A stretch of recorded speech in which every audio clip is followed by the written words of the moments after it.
Boognish Manifest: How Ween Created a Real God and How a Real God Created Ween. Nearly every time I mention the Boognish to the uninitiated, they assume I'm joking or playing into Ween lore. When I double down on the idea, the response can vary from engagement in the conversation, visible bewilderment, or a clear assumption that I'm committed to a bit.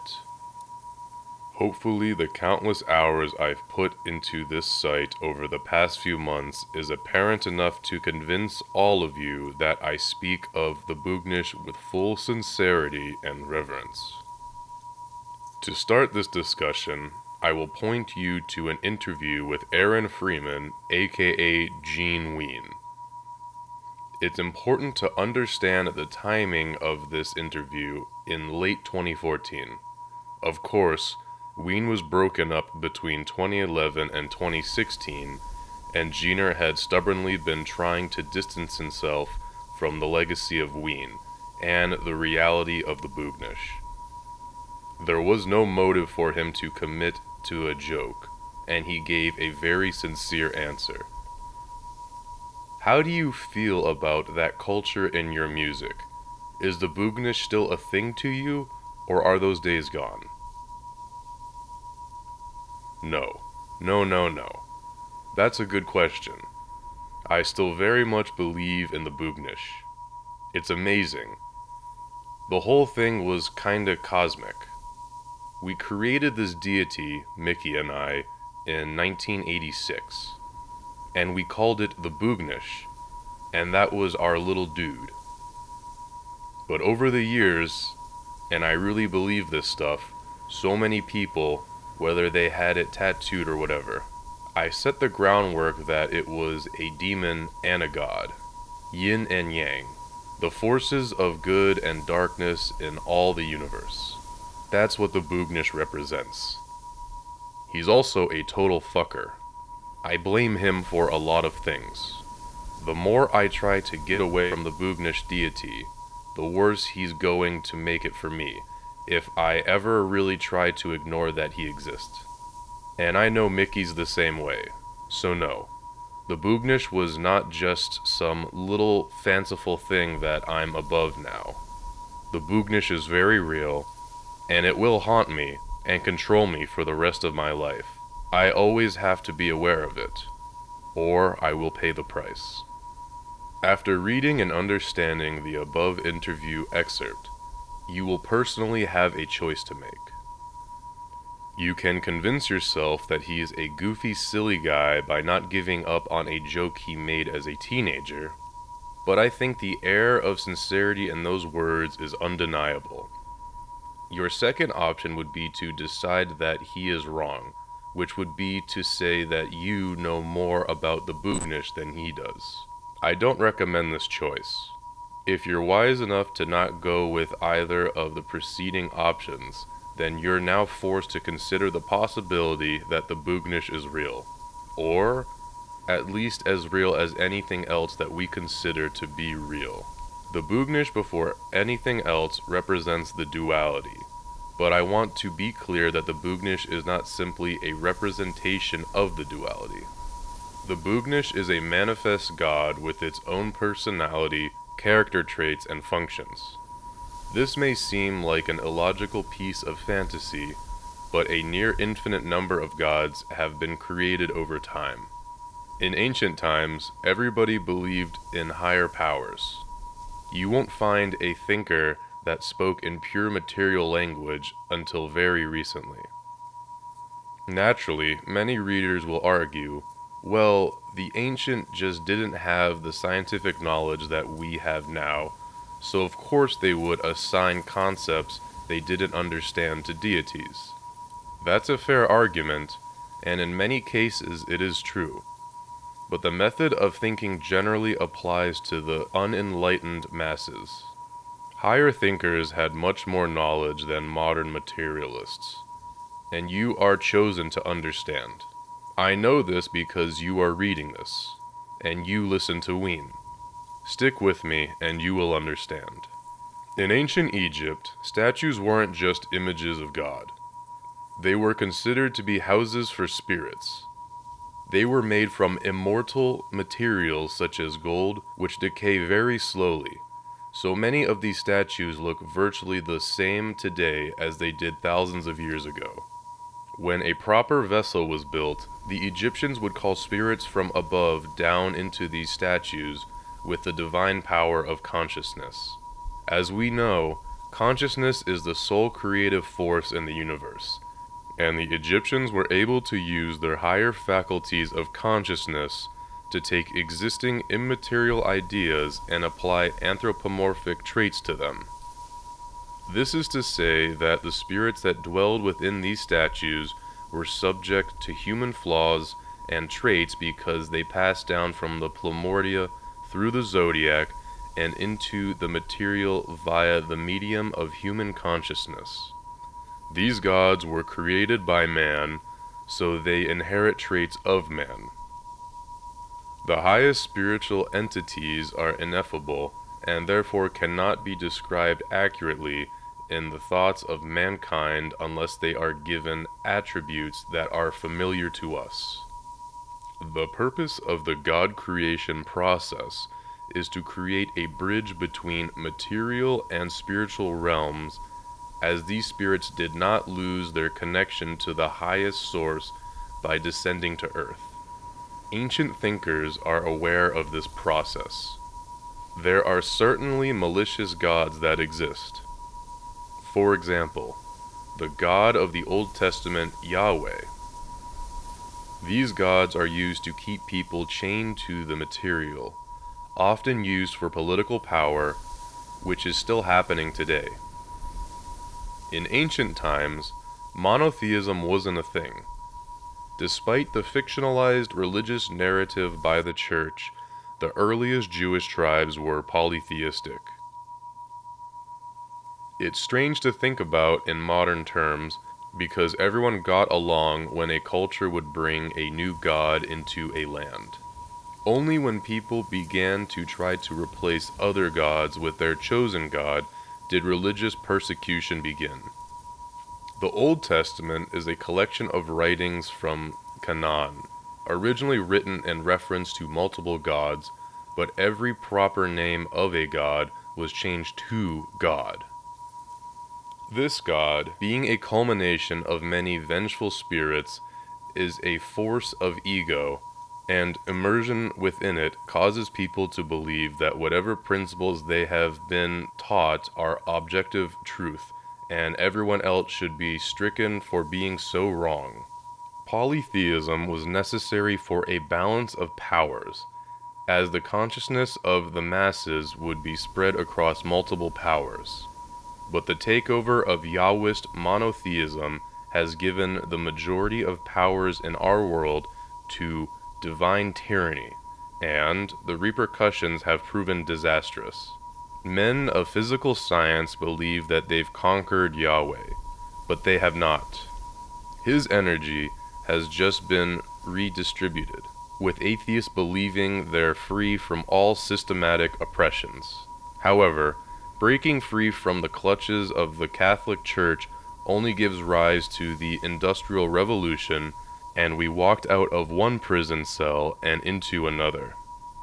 Maybe if we just industrial revolutionize harder, we'll break free, right? Evil gods are created without embracing the highest spirit, and therefore are imperfect due to the duality being out of balance in their essence. When these kinds of ego gods are in control, you will end up with society so focused on greed and materialism that they're willing to knowingly destroy their own home planet just to power their ego. Does this still seem like just a bunch of oogly boogly mumbo jumbo? What if I told you this was backed up by quantum physics? On a subatomic scale, all particles behave as waves of light until a conscious observer is added to the equation. This is undisputed, and materialist scientists don't know how to approach it.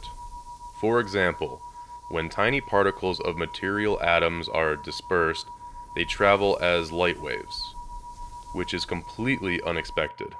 But when a human observer is placed in front of the experiment, the particles suddenly behave as the observer expects them to. The implications in these experiments are astounding. Ancient mystic societies, such as the Gnostics, described God as an energy form of pure consciousness. Humans are described in these texts as being unseparated from the conscious source. The brain is a transmitter and receiver of consciousness, rather than being the creator of consciousness. The Gnostics also describe the highest God, spirit, or form as being a perfect balance of positive and negative charges. In the Gnostic Gospel of Thomas, Jesus is quoted saying, "Only when you make the male into female and female into male will you enter the kingdom of God." He wasn't speaking of traditional gender roles in this passage, but teaching of the forces at war in all of mankind. This is the duality. The duality is present in all of us. The male and female terms used above aren't necessarily speaking of gender as we think of it today. Rather, it's people referring more to right and left brain functions, intangible terms. People generally have one side or the other as their dominant trait.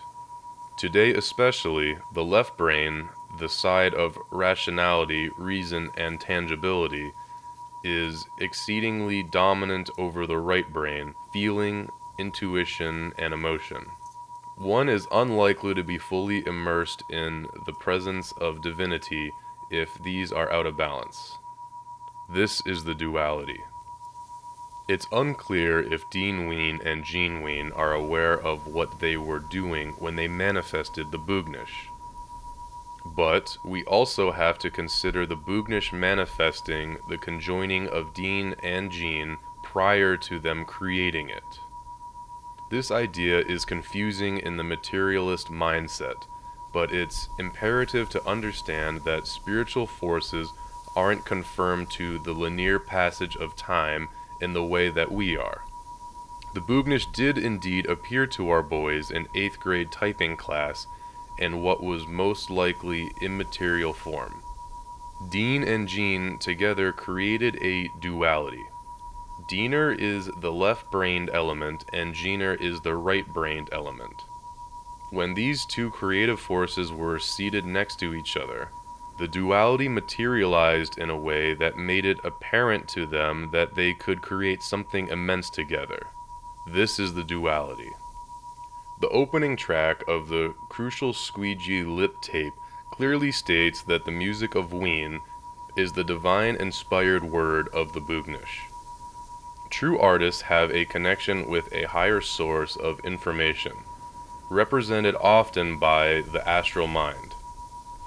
Humans don't create knowledge or information. We only receive information that already exists. Plato explained this by saying that nothing is learned through one's lifetime. Everything that you learn in your life is just an unending process of remembering what you already knew before entering a fleshy body. Many of the songs that I've written were in a stream of consciousness mode. I have written lyrics that were nonsense to me until I learned more about spiritual realms and realized that my higher self, or some form of consciousness, was telling me about the nature of reality. This is the duality. Everything that you learn in this article is not a communication of one human to another. Rather, the Boognish has specifically chosen these words to be received by you. The more you realize this fact, the more your consciousness will be raised. So pay attention to what the Boognish is trying to teach you. This is the duality. Your left brain and right brain are at war, but they don't have to be. I know that many of you reading this are skeptical, and that's normal. You will have a glimpse where these ideas make complete sense, but your left brain will raise its voice and say, "That can't be right. That contradicts your existing view of reality." Oneness comes through suppression of this voice, as it is not your friend, but it will be if you make friends with it. I am not saying that your left brain is eternally your enemy. That's only the case when its voice overpowers the voice of your right brain. Exercise your intuition and feeling. And when that aspect of your brain is strengthened, then reintroducing your rational mind will bring you to ultimate oneness. The Boognish represents this duality of forces, and it can be your tragic flaw if your mind is unbalanced, or it will be your path to transcendence through the process of understanding and awareness of dueling forces. Picture yourself as a god. You exist as an infinite conscious spirit in an immaterial realm with complete knowledge of how the universe truly works. Take a moment to picture this, and the rest of this article will still be here when you are ready.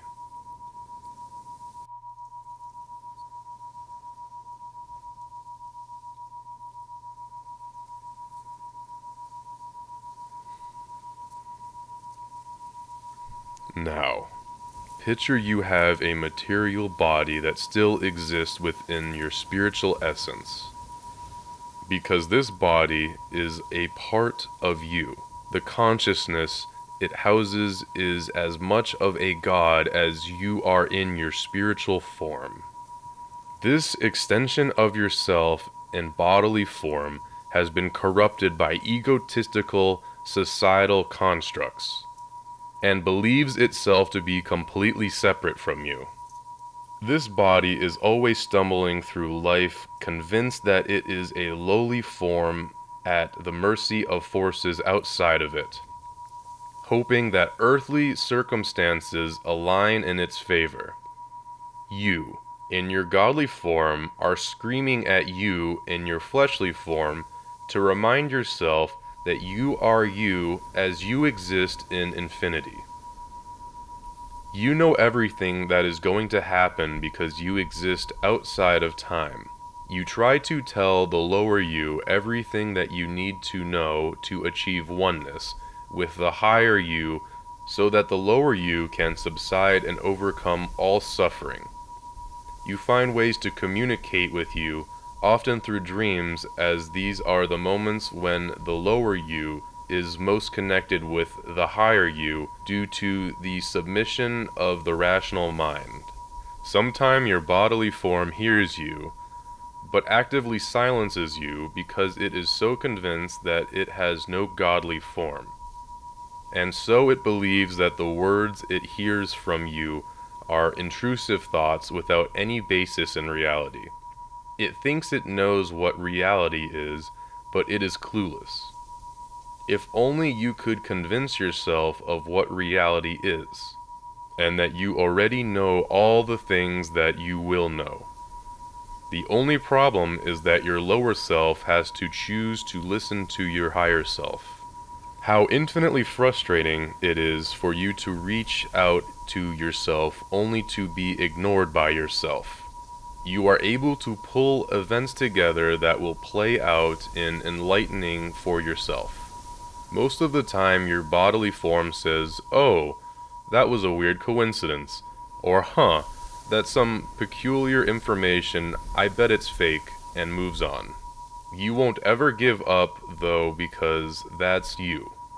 And what choice do you have other than to continue trying until you decide to pay attention to yourself? One method you decide to take is to lead your lower self to Ween, since their music contains many answers to life. As an extension, you will lead yourself to Boognish Bible study to have some ideas explained to you. How wonderful it is that you are here. This is the duality. Now reverse roles. Recognize the frustration of your higher self and make a conscious effort to listen to what you have to say. You've never been without yourself, so there will be a comfortable familiarity in tuning into your own understandings. Please come in and sample my love, and I will respond. This is the duality. You are the Boognish. In your infinite wisdom, you brought Gene Ween and Dean Ween together so that they would connect with you. And in return, they helped you manifest to the congregation of a new church. Ween turned away from you before your work was done. You still have more you to connect with. So you annoy the shit out of Jeaner until he comes back to help you save more souls. This is the duality. You are an extension of the Boognish because the Boognish represents the duality. The Boognish stood at the head of the table, screaming names. An unending effort to reach out to all forms of himself that usually interpret his screaming as having any tangible or worthwhile impact. This is the duality.